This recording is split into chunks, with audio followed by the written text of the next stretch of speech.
শেষ হয়ে এলো বছর। বইপ্রেমীদের জন্য নতুন বছর মানেই বই মেলা। তবে এবার আর সোহরাওয়ার্দী উদ্যানে হচ্ছে না মেলাটি, শুধু বাংলা একাডেমিতেই এবছর মেলার আয়োজন করার সিদ্ধান্ত নেওয়া হয়েছে। গত ৬ নভেম্বর গৃহায়ন ও গণপূর্ত মন্ত্রণালয় বাংলা একাডেমিকে চিঠি দিয়ে বিষয়টি জানিয়েছে। চিঠিতে বলা হয়েছে, সোহরাওয়ার্দী উদ্যানের পরিবর্তে বাংলা একাডেমির প্রাঙ্গণেই অমর একুশে বইমেলা ২০২৫-এর আয়োজন করতে হবে। একাডেমির মহাপরিচালক মোহাম্মদ আজম অবশ্য বলেছেন, বইমেলা সোহরাওয়ার্দী উদ্যানে আয়োজন করতে চেষ্টা করে যাব। তিনি আরও বলেন, অমর একুশে বইমেলা সোহরাওয়ার্দী উদ্যানে করা যাবে না এমন একটি সিদ্ধান্ত এসেছে। একাডেমির প্রাঙ্গণেই মেলার আয়োজনের কথা বলা হয়েছে। তবে বাংলা একাডেমির পক্ষ থেকে আপিল করার সিদ্ধান্ত নেওয়া হয়েছে। আমরা সোহরাওয়ার্দী উদ্যানে বইমেলা করতে চাই। বাংলা একাডেমির সভাপতি অধ্যাপক আবুল কাশেম ফজলুল হক বলেন, আমি জানি না এরকম কোনো সিদ্ধান্ত হয়েছে কিনা, তবে সরকার যদি সোহরাওয়ার্দী উদ্যানে বইমেলা আয়োজনের অনুমতি না দেয় তাহলে সবাই মিলে সরকারকে বোঝাতে হবে যে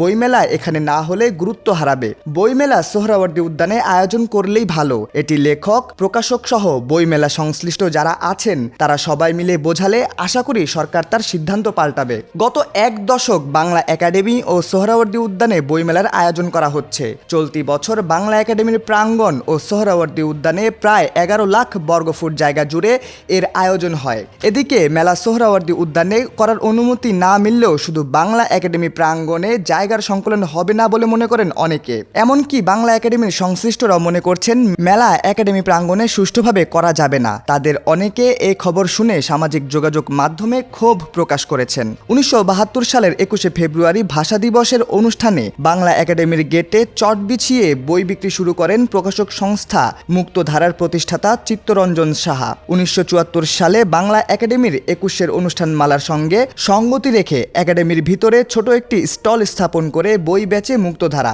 ১৯৭৭ সালে মুক্তধারার সঙ্গে আরও অনেকে যোগ দেয়। সেই থেকে ২১শে বইমেলার সূচনা। ১৯৭৮ সালে বাংলা একাডেমির তৎকালীন মহাপরিচালক আশরাফ সিদ্দিকী একাডেমিকে এই বইমেলার সঙ্গে সম্পৃক্ত করেন। এর পরের বছরই বাংলাদেশ পুস্তক বিক্রেতা ও প্রকাশক সমিতি মেলার সঙ্গে যুক্ত হয়। মঞ্জুরে মওলা বাংলা একাডেমির মহাপরিচালকের দায়িত্ব থাকার সময় ১৯৮৩ সালে অমর একুশে গ্রন্থমেলা নামে এ মেলার আয়োজনের প্রস্তুতি নেওয়া হলেও তা করা যায়নি।